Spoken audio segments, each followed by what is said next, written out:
Corey was laughing at Ondrej. He was mocking him. He was saying, "Wow, these are Corey's words, not mine. What a fool, what a goose, what a turkey Ondrej is." These are again Corey Baumeister's shocking words that we're hearing now for the first time live. I can't believe I said that to you in private. And you know what? Anything for a story, anything for a scoop. You're hearing it here first, my friends around the world. Corey Baumeister, toxic magic broadcaster, labels Ondrej Strasky a turkey and a goose, both of those things. Can you believe it? Because he's playing 4 copies of Baffling End against a deck that plays Kaia's Ghost Form. Corey Baumeister joins us now. Do you care to defend the comments you made about Ondrej Strasky? I actually wanted to defend, but those are the things you said to me. Actually, you misspoke. Yeah, that was exactly the opposite. Can I tell you this? We're playing Magic the Gathering. All right, it's a Deckmaster game. We're not playing Uno. You can't play a reverse, Corey. That's not how it works, buddy. All right. I don't know what Narset's Reversal. That's a card. So gotcha there, buddy. All right. Well, speaking of Narset's Reversal, here's Narset herself. 4 copies of this card in the main deck for Strasky. Certainly something I'm going to be asking him about. Why? Because usually you see this like as a 1 or 2 or 3 of maybe at the most, but the full 4 copies, obviously very worried about what, like Midnight Reaper? I don't get it, man. What's going on? I don't get it either. And here we're even going to see the situation. Ondrej might not even activate or might activate. It honestly doesn't matter. It turns up in the same amount of cards. Either Strasky is going to get a card or it's going to, well, never mind. As I say that, Strasky whiffs. So that's kind of brutal. But it's either going to gain Strasky a card or it's going to deny a card from Paulo. Yeah. Because right here with Core Spirit Dancer, sure, he's not going to draw a card. Whatever. Bang. Attack Narset and then do your things. I don't think Narset is the card that, Monty was thinking is going to be the catch-all, end-all, because look at this. It was a 3 mana do nothing, which of course the miss, but... the whiff makes that shit pretty bad, but you shouldn't be whiffing off the Narset. That's just bad luck. But this is the thing, like a lot of people, all the armchair experts are going to be here saying, oh, Narset's terrific against Bogles, like against the Orzhov Auras deck because they can't draw cards. Yeah, but then they just attack you with their 7/9 flying first striking Core Spirit Dancer, and either you're dead or Narset's dead. I don't know, man. Look, again, these are the pros. They're the best. They're the best players in the world. I'm not going to sit here and doubt. I'm not the one calling Ondrej a turkey and a goose. I'm not going to sit here and. That was Marnie. I mean, Marnie was out here saying. Honestly, I think Ondrej's got a case for defamation. I'd back him. I'd back you. Take it to the courts, mate. I'll take it to the judge. Take it to the judge. Yeah, and honestly, one thing that we could be looking at here, though, Narset is unbelievably great against like these Abzan mid-range decks. Sultai, it's really good against these decks that don't pressure it. I think we're focusing too much on Narset's its matchup here. I bet we're going to see it being sided out, All right, so is it then like to combat the growth spirals and the explores? Is that it? Yeah, it's to combat those and just to be an annoying static that sometimes gets growth spirals or whatever. But otherwise, it's a 3 mana 2-for-1 that finds you Nissa, that finds you negates post board, that finds you disputes, interaction. And so that gains you like 3 life as well, I guess. Yeah. I mean, it's a good card. It's a good card. It's just a bit of a puzzle for us here, isn't it? Yeah, agreed. And I think like Jund Sacrifice, Auras, Mono Red, if we see that at all, it's going to come out against those. And we'll see if we're right. Ondrej is a much smarter player when it comes to historic than us, that's for sure. So we'll trust the man. All right, Duress gets rid of Wrath. And now Court Spirit Dancer number 2 joining the 5/7 that's already in play. And you can see these cards really starting to, oh my goodness, look at this. What a play. Yeah. What a play. Dead weight. Target Core Spirit Dancer. Let's go. It does actual nothing. Yeah. You put a dead weight on a Core Spirit Dancer and it does actual nothing. Yeah. All that he has, all that's happened here is that you've basically played a 1 mana divination, as you say. Yeah. A very useful way to spend an otherwise sort of, pretty dead -2/-2 effect here. Angelic Gift going to send one of these Core Spirit Dancers into the sky, and now Strasky's under a fair bit of pressure. Well, I do think Paulo Vitor was the first person in a previous league weekend to play Of One Mind, 1 mana divination. They're linking up right here. All the puzzle pieces are falling into place, Riley. It really is, yes. This game might just be over. Well, that's what I was going to say. Like the grip. This game is for sure over. Upstairs all the glitters. Yeah, the grip that Paulo Vitor Damo da Rosa has on this stranglehold really that he has on this match is just undeniable. And here now we see his grippage get even tighter as a lethal 14-16 threatens an attack, and that's all over now for Ondrej Strasky. Simple as that, really. Sometimes the power of Orzhov just can't be denied. It's such a good deck. It's such a resilient deck. And we think about this, Paulo was probably thinking at the end there, or at least you really got to be thinking before you put a second Sphere Dancer out there is, well, what happens if a Wrath of God comes down? And Paulo's just like, shrugs, and he's like, I have Kaia's Ghost form. That really flips this matchup over because normally that kind of card prevents a Wrath effect. You get it back. But the fact that it prevents Baffling End as well is just so strong right now in this matchup. So that's going to be the key card from Paulo's side is that Kaia's Ghost form. Yeah, Baffling End is one of the key things that not only this deck has lent on, but also the blue-white control lists that were popular a couple of months ago. Of course, famously, Bradley Barkley won a championship, not the Kaldheim, the Zendikar Championship, Zendikar Rising Championship with blue-white control. And Baffling End is an important part of that deck in terms of being a very, final answer to a lot of creatures. It's not like an Oblivion Ring or traditional, like a Seal Away type effect. They don't get the creature back if they get rid of the Baffling End. But there are some matchups and some weird card interactions that you really get punished for running Baffling End. And this is one of them. You really do. So we know that 3 copies of Mystic Subdual have been brought in. 3 mystery cards have been taken out. Corey, care to have a guess at what they might be? My guess is that it is probably some numbers of Narset and maybe Sharks. I'm thinking maybe between Sharks and Narset, it's between those. So I'm going to guess 2 Sharks, 1 Narset, or maybe even Yasharn's here. Those are pretty bad as well. One of those 3 cards, I would say. When you're on the play, I think Narset is a lot better as well.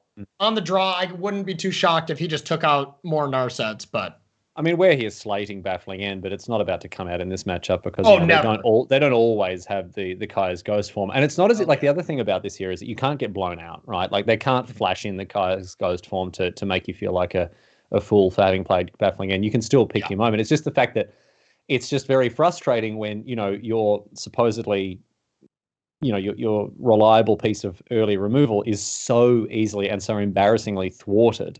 It's just a feel bad, really, isn't it? It really is. I mean, that card's still amazing. Baffling End is still going to be amazing against them, but you have to draw Kaia's Ghost form.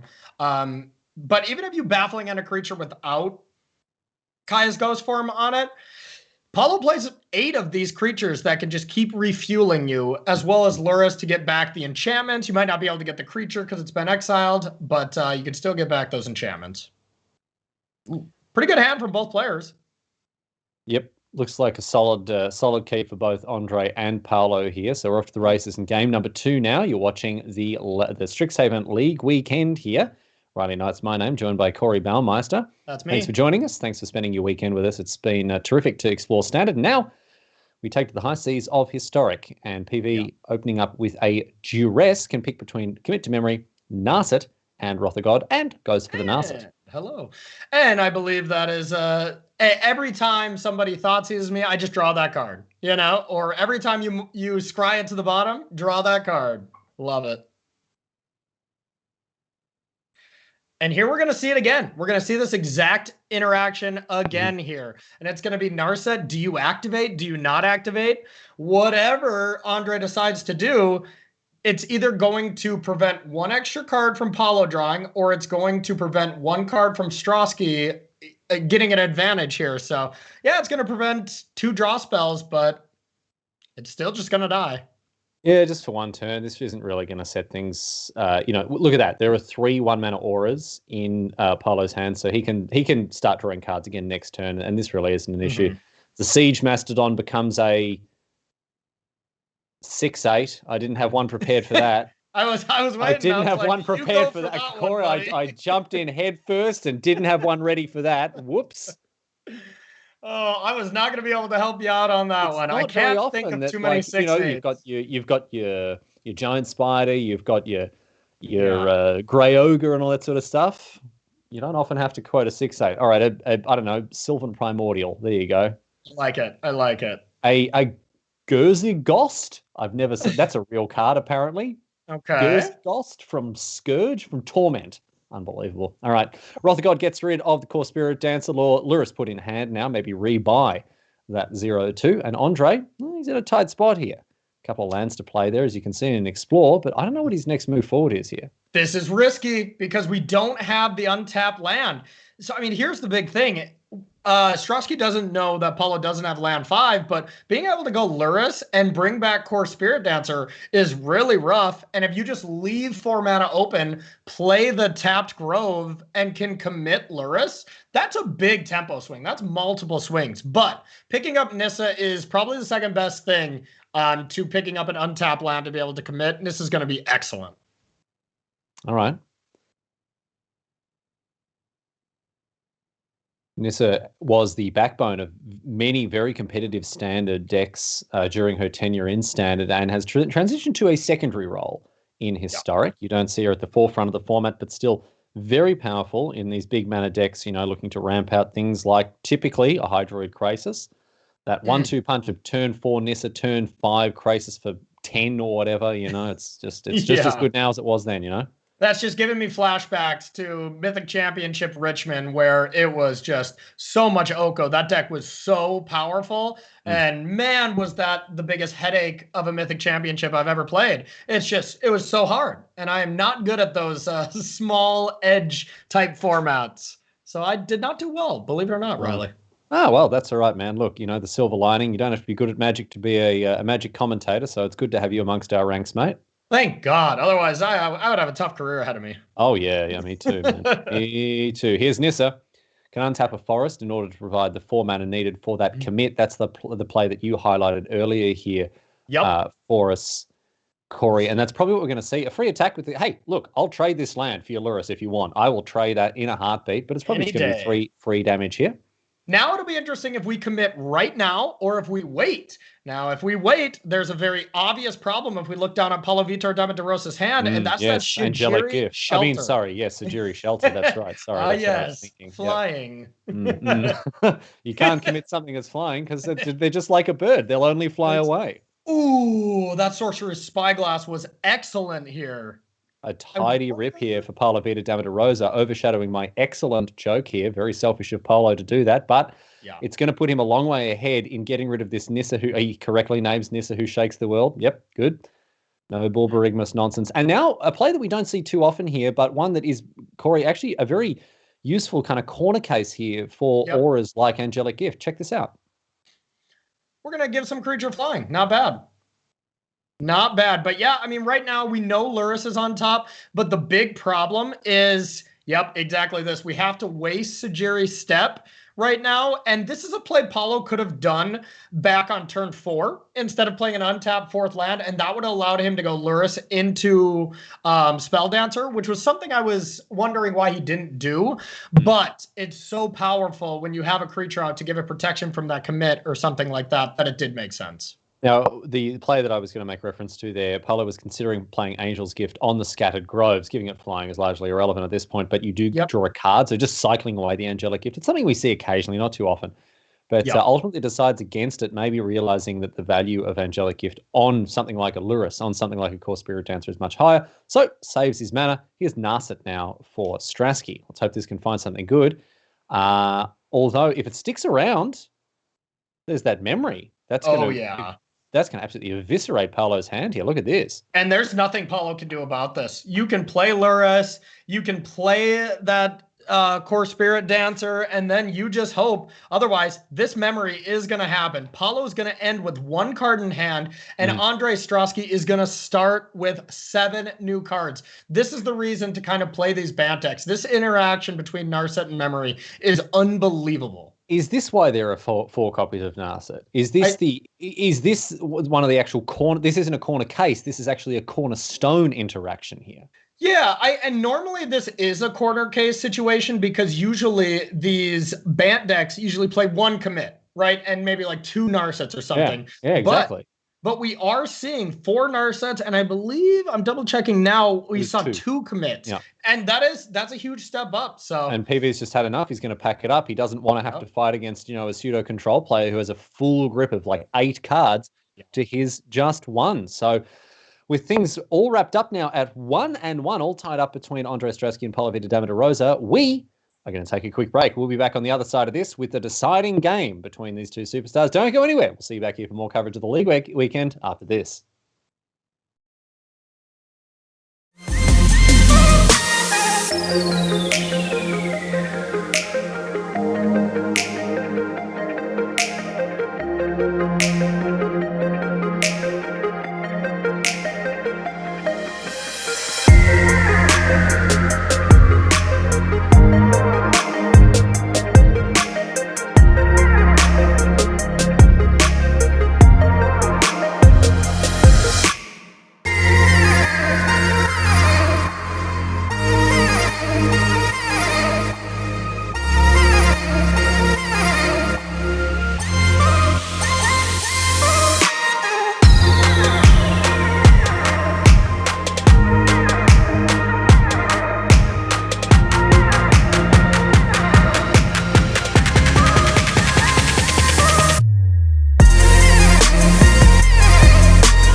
Welcome back to coverage of the league weekend here, Riley Knight, joined by Ondrej Strasky. Ondrej, thanks for joining us.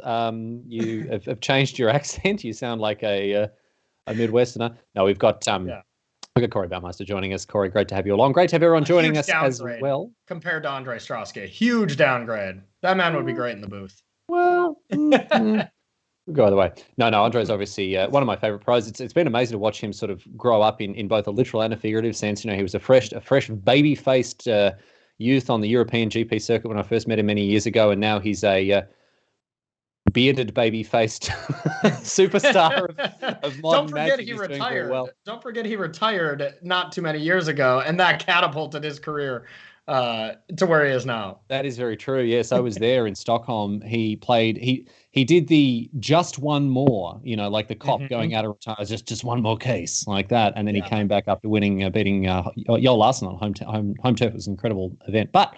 Yep. If Ondrej Strasky is good, I tell you who is truly great, and that is Paulo Vitor Damo da Rosa, his opponent. These players locked up at 1-1. The scoreboard not reflecting that, but they've both won one game. Yep. And this will be the decider of this match. Yeah, and a mulligan here from Paulo, and looks like a nice 7 there from Ondrej Strasky. Perfect. And here, I mean, all you really want to see as an Auras player is one of those bogles, I guess we call it. They don't have hexproof. I don't know what we call them, man. They're the things that pick up the auras, the spirit dancers, the SRAMs, the card advantage engines, and you can see they're the backbone of this deck. And there's a spirit dancer in Paulo's opening here, so he's happy to see that. That was a huge miss on land here. When you miss land 3 from this deck, it's almost like you can do nothing. You can't really just jam core spirit dancer into nothing, because that's when Baffling End is insane. But if you can follow it up with Kaia's Ghost Form or really any aura, then you're fine. But yeah, this is brutal. Yeah, really rough here. And the reason you don't see the Spirit Dancer run out is that Paulo does want to wait till he's got that third land. There it is. So he can go Spirit Dancer into Cartouche or Spirit Dancer into Ghost Form here. So he's the Spirit Dancer. And let's see which direction Paulo goes. I'd be tempted to play the Ghost Form, and he's going to do exactly that. Yep. A judicious choice here for Paulo, even though it's not beefing up the power and toughness of the Spirit Dancer as much as, for example, the Cartouche would. That's not such a concern of his, because it means that he's just taken out a life insurance policy for the Spirit Dancer, and it will be back from beyond the grave. If it dies or is exiled. And the absolute worst draw in the deck for Paulo right there. The second Sorcerer's Spyglass. There's really only one target. And I mean, it's the best card in Strasky's deck, but there's no real reason to have 2 Spyglasses. So that one is a bit of a tilt. What else do you name? What's the backup name with Sorcerer's Spyglass here? Crush the Weak, maybe? Really send a message? Saw it coming? Name Uncle Estevan or something, just something go outrageous. You can't do that on Arena is the problem. You can only name cards that have been programmed into the... Because I don't know if you played... Did you play the April Fool's event? I didn't, but I saw it. So sick, dude. I played a deck that was 240 cards. It was 140-something meddling mages, and I was just shooting from the hip. They play like a mountain, Tybalt's Trickery, instant concede. They play a swamp, Stitch of Supply, instant concede. It was great. But once I had like 4 or 5 meddling mages on the battlefield, I was talking to my channel, like, what do we name now to really let them know? And like Vanquish the Weak, Crush the Weak, Saw It Coming, Didn't Say Please. These were the things just to really let them know who was boss. You know what I mean? I like it. Yeah, no, I didn't play that one. Usually I am the one trying to April Fool's people. It's one of my favorite holidays, but I take pride in not getting April Fools, but unfortunately one person got me this year, and it was Did you get got? Wow, who by did? You. Must have been a very smart and handsome and very funny. Oh, who was it? Me? Oh, me. Oh, silly. Quite the opposite, actually. All right, mate. Okay. Just having a bit of a joke here. My goodness, didn't have to. Sorry. Wow, Sorry. Unbelievable. It's just ripping my heart out of my chest, Corey. How could you? Here's, of course, Spirit Dancer getting truly yoked here. It's a 7-9, about to hit the gym and get even bigger. Look at this, 10-12 coming across. Flying, Vigilance, First Strike. All right, what's the 10-12 creature, Riley? We're putting you to the 10-12 creature. Let me just think about it for 1 second, because I definitely know one. I'd be surprised if there actually is one. It is, of course, no cards found. I mean, I can't remember one. No, there isn't a 10-12, actually. Not a single 10-12. Watsy, please, what are you doing? Yeah, we need more 10-12s. We need more 10-12s. Magic the Gathering. Andrew Brown, what are you doing? Yeah. Give us a 10-12, mate. God, and here is just another really tough spot that Kaia's Ghost Form just created. It is just really difficult here. It's like, what do you Wrath and then Baffling End it? That seems actually pretty decent to me. But that takes up your whole turn. But no, I mean, that play does seem quite decent if we have enough white, which it looks like we do. What about, does Mystic Subdual work to get rid of that ability? Where is the ability? Is it on the creature, or is it... I was really hoping you weren't going to ask me that, because I was reading and thinking that the same. I think the auras give it the ability, but I am not 100% sure. When the enchanted permanent dies or is put in exile, return that card to the battlefield under your control. 1 second. I'm actually just going to ask a friend of mine who's a judge. Smart. Yeah. I'm really not sure. That is I don't know. So if you put a Mystic Subdual on a creature that has a Kai's Ghost form, does the Mystic Subdual remove the ability of Kai's Ghost form? I don't think it does. It does. If Kaia's Ghost Form says this creature gains this ability, then it would shut down. But if Kaia's Ghost Form just says this creature gets this ability, then it would be the equipment that give it, and I wouldn't think it would. No, I don't think so. Yeah. In any case, we are just rearranging deck chairs on the Titanic because Ondrej did find a way. He cracked the case and found a way to get rid of both the Kai's Ghost Form and the creature it was enchanting. And I'm having it confirmed. No, it doesn't. It's an ability of Kai's Ghost Form itself and not an ability granted to the creature. So Mystic Subdual plus the Wrath would have actually wouldn't have been effective in getting rid of that creature. So well played, Ondrej, for finding the correct path through that mire there. Makes sense why we did not see that go down from Ondrej. Ondrej obviously has seen that iteration if he's indeed playing the card. Yep, level 54 judge Ondrej Strasky well and truly across that there. Yep. Here's Lurrus now. This can bring back one of these auras, and it looks like it's going to be Kai's Ghost Form coming back once again from beyond the grave. Ooh. I like that. I like that. Makes me laugh every time. And this means the Lurrus here is going to stick around. Again, we've already seen that Mystic Subdual doesn't deal with this. Mystic Subdual will stop Lurrus's ability of being able to bring back auras from the graveyard, though, which is cute. It is cute. But the one thing that Ondrej did a nice job of setting up here is we see this we see this Nissa come down with, not making a 3/3, so it's not that big of a deal. But Hydrate Krasis is still going to be gigantic next turn. We have 8, 9, 10 mana already, so we can do a Krasis for 8, and that is very strong here. Yeah, Nissa plus Krasis is just as good as it used to be. Ondrej hitting QQ in order to float as much mana as possible and says X equals a million billion. Make a huge Hydra Jellyfish Beast, draw a fresh grip of cards. It's looking a bit better for Strasky here. Yeah, I think Paulo might be having a little bit of flashbacks from Mythic Championship Richmond here, where this exact thing was happening quite often. Strasky casting giant crisis Right. and Just hustling out hang on. Nissas. Back it up. Backing up. Why does the Lurrus have first strike? Why? Okay, I'm going to ask a judge, and the judge is going to be like, layers, layers, because the Lurrus doesn't have lifelink anymore. The Mystic Subdual gets rid of the lifelink, but the first strike that's been given to it by the aura still stays. Well, that's the same reason Kaia's Ghost Form would save it, right? Because the aura is what gives it. So now it will still have the flying. aura gives the creature the ability, man. And then the Mystic Subdual should get rid of the ability. Who knows? You know what? Judges just make it up, mate. Judges, when they say, I'll go and confer with my colleagues, they go, they toss a coin, they come back and they tell you. That's how it works here, mate. I'll tell you this. No, yeah, that's probably not it. That's buried deep within the Magic rules, of course, there's an understanding of how these cards all impact each other, but it goes beyond. It's beyond mortal ken. The one thing we are noticing here is what is actually happening, and what's actually happening is, sure, the Sorcerer's Spyglass is going to be pretty good at dealing with Narset. You know, that's the other good target here. The static's going to still stay on the battlefield, but the main thing here is without a Core Spirit Dancer, without a SRAM, we're in trouble. I don't know if you just saw the last words that are printed on Mystic Subdual when it flashed up on the screen just now. No. I don't know if you saw.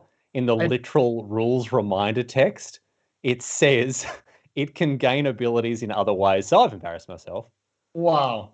I mean, first time ever on the stream that I've ever done that, but I've embarrassed myself. To be fair, that's a card we don't see very often at all, I must say. Yeah, I'm not feeling too bad about my lack of preparation when it comes to my knowledge of the card Mystic Subdual, I have to say. I'm not going to beat myself up about that one. All right, Sorcerer's Spyglass comes down. I'm going to name Narset here, and that actually cleans up the 3 copies of Narset in the hands of Ondrej Strasky, although it doesn't affect the static ability, very importantly. So with this Narset on the battlefield, the SRAM and the Spirit Dancer will not draw extra cards. Yep, and that's huge right now that Ondrej already has a battlefield that he can defend the Narset's ability. So yeah, right now, this is everything coming up Strasky here. And I want to remind everyone, these two are in first and second. Ondrej taking this down not only gives him another point, but stops Paulo, who is right on its tail. So this match is huge. Yeah, there's a lot riding on this here. We are talking about 2 blokes who are right at the top end of town when it comes to their points and the situation. And you know, lest we forget, on the line this weekend, a spot at Worlds, a guaranteed slot in the MPL for next year, and these 2 boys that you can see on your screen, they're hungry for it. They've got a mighty appetite for that kind of success. Paulo Vitor Damo, of course, the reigning world champion, and I mean, if he could do I was going to say the unthinkable, but Shahar beat him to it. If he could, if he could do the thinkable. And get his eye on back-to-back world championship titles, he'd be very happy to do. He's going to give himself every chance. And that draw from Paulo, he really shook his head off that one. Core Spirit Dancer last turn just would have been insane. Narset was not on the battlefield. You know, this game would look completely different if he drew that in the opposite order. But with how it stands, it's not as good. So Sentinel's Eyes being brought back here with the escape ability, of course. Reasonably certain that Mystic Subdual, for what it does and doesn't do, reasonably certain it doesn't get rid of escape cards. So there it is. That's the bonus. That's the flavor text. It actually does deal with escape cards as well. Yep. The Lurrus now attacking here. Getting in for 4. Okay. We do see the block. Yep. And this will mean that the Lurrus now will be brought back with the Kaia's ghost form. Yep. And this is like the old sacrifice my Alseid, bring back my Alseid, and with no Mystic Subdual on the Lurrus, start bringing back more stuff. Exactly. And now with 2 Kaia's ghost form, Wrath is not that great. So Paulo is going to have to figure out a way to close out this game without the help of Narset, without the help of Nissa, and with just Crisis. So, what Strasky really wants is another Hydroid Crisis. That would allow him to really close this out. Oh, wow. Are we just going for double Wrath here? Yeah, looks like it. All right. So go for Ross to kill all of them. The Kaia's Ghost forms proc. bring back these creatures. But before you can do anything else, another Wrath of God cleans up the board. Now, these Planeswalkers, you'd look at this board and be like, geez, Ondrej Strasky, a mile and a half ahead. But the 2 Sorcerer Spyglasses, not only affecting the 2 Planeswalkers on the battlefield, but also Ondrej's entire hand. Yeah, this is a ridiculous game state right now. Just 5 cards, but can't use anything. Oh, Thoughtseize has really no targets. Oh, yeah, Thoughtseize. Great. Get rid of one of these uses for this bloody ham sandwich you got in your hand. All right, Strasky's going to draw an extra card and finds a baffling hand. That's a decent pickup here. But the main thing here is Ondrej Strasky's top of his deck is much more impactful than Paulo's. So the advantage is still firmly in Ondrej's side. 1 Krasis and boom, this game is over. Even something like Yashan can start beating down. You know, he's got much more impactful cards here. Although Paulo Vitor Damo da Rosa here now with double thoughts. He's surprised to see this just firing it off. And let's see, there's a Krasis off the top. That's it. And PV knows as soon as all that mana gets floated here, he knows. You can see a shake of the head for the reigning world champion. He is not happy about this situation. Strasky here giving himself a repetitive strain injury now as he clicks the X cost of the Hydroid Krasis. But that is the death knell here for the Brazilian superstar. And I'm not going to be surprised to see Ondrej Strasky win this game in short order. There is very, very little that PV can hope to do from this point. Yeah, that's it. A really unfortunate sequence of draws from Paulo, all starting on turn 3. Not getting that 3rd land was really huge, and drawing that Spirit Dancer 1 turn too late when Narset Parter of Veil already came down, and Ondrej just hyped about this. Yeah, he is super hyped. He knows he can smell it on the wind, mate. That MPL slot, that the chance to get into the MPL for another year locked up, in addition to an invitation to Worlds. That's edging ever closer for the young Czech. And look, he deserves it. You know, that was a matchup that we predicted to go a different way. We thought that PV was going to have the tools to punish the Bant deck, but Ondrej proved us wrong. And I tell you what, he deserves every inch of that success. Yeah, great work, Ondrej. Like, just incredible work. And that had to be one of the biggest matches of his league weekend. Out of every single match. It was unreal taking down Paulo there. Let's have a look at who we got up next. We're going to take a quick break, but before that, let's check out what you'll be seeing on the other side of it here. Our backup match, Matt Sperling and Eli Kassis here, a Sultai ultimatum mirror. And these 2 players in our Rivals League, also right at the top of the top end of town in Rivals, and a lot to play for with that. We'll explain, we'll get across all of that and so much more once we come back. Stay with us. We'll be back with more League Weekend action after this.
Welcome back, everyone, to coverage of the Strixhaven League Weekend Riley Night, joined by Corey Baumeister. We're going to jump into our backup match here. It's between two of the rivals, Matt Sperling and Eli Kassis. Here they're playing Sultai Ultimatum. It is a mirror. Corey, a 75-card mirror, is that right? Yeah, oh yeah, they're doing one better. This is a 95-card mirror. We got Yorion in of course. here. What am I Life talking is good. So, for those of you familiar with Standard, of course, you will recognize that Sultai Ultimatum is a deck in Standard. This is the supercharged, the turbocharged version of this. We've got out the nice garden furniture for Historic, and now all of a sudden we're looking at what is at its core fundamentally the same strategy, right? Ramp towards Emergent Ultimatum, cast it, win the game, but it's done in a slightly different way this time around, Corey. Yeah, and this is only a normal 75-card mirror. No use for Yorion in this. I'm so used to seeing Sultai Ultimatum and just thinking there's got to be a Yorion in there. But this deck is insane. We were all breaking this down in between, and this does so many more different things than our normal standard Sultai Ultimatum list. You can do this beautiful combo where you emerge an Ultimatum for Scholar of the Last Trove, Omniscience, Final Pairing. Some of these cards I've just never cast, too, which is actually impressive. Yeah. I mean, this goes to show just how weird and rare it is for this card to be cast. It's Final Parting. Yes. Final Parting, excuse me. Sorry about that. And let's say they give you Final Parting and the Scholar. You can just get an Alrund's Epiphany, put it into your graveyard, get another Emergent Ultimatum, put it into your hand. Scholar casts Alrund's Epiphany from your graveyard. Then you take your turn, you do it all over again. If they give you Omniscience, well, believe it or not, you're probably going to have some other stuff to cast. This deck, they went really deep on. You can even Golos on turn 5 for a World Tree, which allows you to super activate Golos. I mean, the pieces just keep connecting. I just think of that meme from It's Always Sunny in Philadelphia, where they're just at the board and just thinking like, okay, all these things connect here. Pepe Sylvia. Yes. Pepe Sylvia, this deck. Yeah, yes. So we're about to head down to the feature match area and watch a Pepe Sylvia mirror here between Eli Kassis and Matt Sperling. They're playing Pepe Sylvia Ultimatum here. It is as you say, a 75-card mirror. It is with no Yorion in the sideboard here, no Skyworm involved, and once players are ready, we'll get underway. Here we go. I want to point out a couple of things here. Matt Sperling is 2-1 on the day. Eli Kassis is 3-0. They're at the top of the standings in first and second, and they're tied. They've played each other once, so that was Matt's only loss. And now they're playing the exact 75 mirror again to decide this out. This is just amazing that these two are doing so well, and they tested together, even though they're at the top of the standings. Ooh dear, Matt Sperling on a mulligan to 5 here. He didn't like the look of that 6-card hand, and this 5-card hand looks not a whole lot better here, although forced to keep it. A Golos into an Emergent Ultimatum, not where you want to be, but hey, he's got to try to make that lemonade now that he's been dealt lemons. Eli Kassis, on the other hand, an absolute barnstormer of a hand. Explore into Cultivate. This one is going to be very, very tough for Matt Sperling here. Yeah, and Final Parting, just like all the other Sultai Ultimatum decks, when you draw those cards, those are not what you want in your hand. Those are what you want for Ultimatum targets, and there's another one. Yeah, this is not great here. We see now the foretelling of the Alrund's Epiphany, but this is just going to go from bad to worse here for Sperling as Cultivate goes and gets 2 lands. This is going to mean that next turn we're into already like Sublime Epiphany territory, but there's another Cultivate, another Growth Spiral, Emergent Ultimatum not be far behind. This game is... Yeah, I mean, it sucks when you're just like, oh, this game is over, but this game is kind of over. Yeah. I mean, I really want to just see everything happen with this Emergent Ultimatum, because we can connect the dots and think what they will do, but I want to see what they actually do, because one thing I've never seen in my life is cast 2 Emergent Ultimatums in 1 turn, but Omniscience makes that possible. So that's all I want to see in these historic rounds, is just 2 Emergent Ultimatums cast in 1 turn. The perfect start here for Kassis. He's been able to ramp. He's under no pressure whatsoever. Oh my Without missing any land drops, it's just all coming up Kassis. We're going to see Emergent Ultimatum, and I wouldn't be surprised to see Sperling just concede on the spot here, because this, he knows. He doesn't need to see, the combo finish here, and he's going to pack it up, and we're going to game number 2. Yeah, if only Matt was being considerate to all of us that really want to see it. But those two tested enough, and they know exactly what each of each other is going to get in that emergent ultimatum spot. Mm-hmm. So yeah, that game's over. Yes, indeed.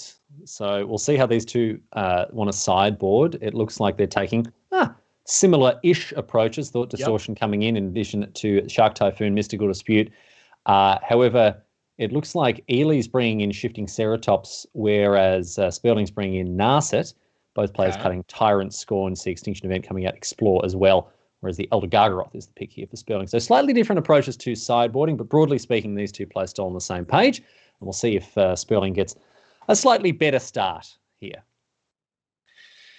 Yeah, no kidding. Couldn't be much worse with all those one-ofs that you draw from the Emergent Ultimatum being top deck. And honestly, that is kind of the one big cost to playing the 60-card version compared to the 80. It's just less chance that you'll draw them.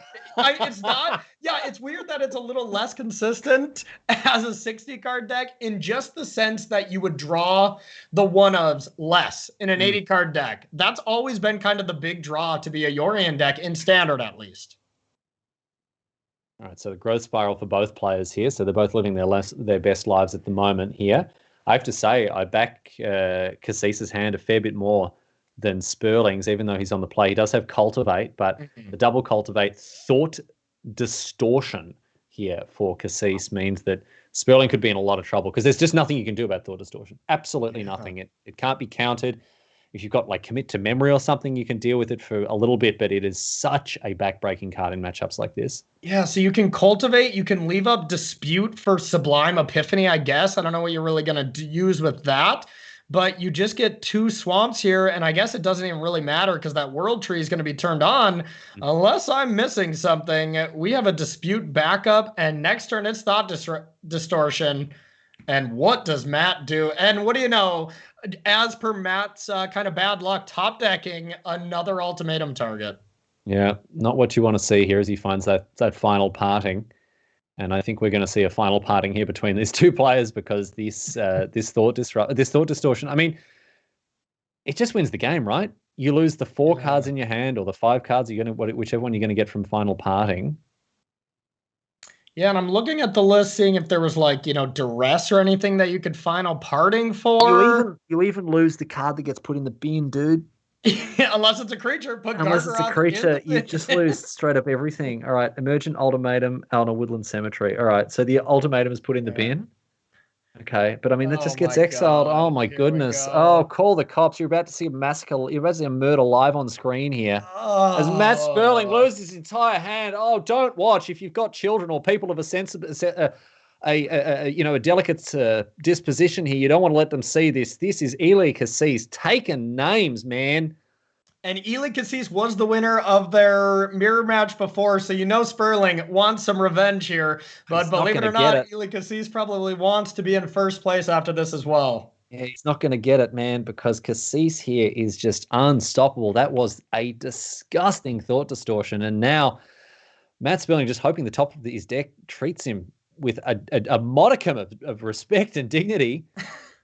He's getting a Cultivate here, so at least the lands are flowing thick and fast. But look at this, Kassis here counting like a dragon astride his wealth, counting his riches, seeing how many lands he can tap to cast Emergent Ultimatum. If he can cast Alrund's Epiphany. You saw him sit back in his seat mainly just because he has Emergent Ultimatum plus Dispute, and Sperling doesn't have enough mana to play for whatever spell. So this is just it. Riley, this is not what I was expecting when we saw these deck lists. But I mean, wow! I guess mirror matches can be that one-sided. Yeah. This is not. This is an Alice in the Looking Glass mirror situation here. This is not a. This was not a normal mirror that you'd expect here because Kassis absolutely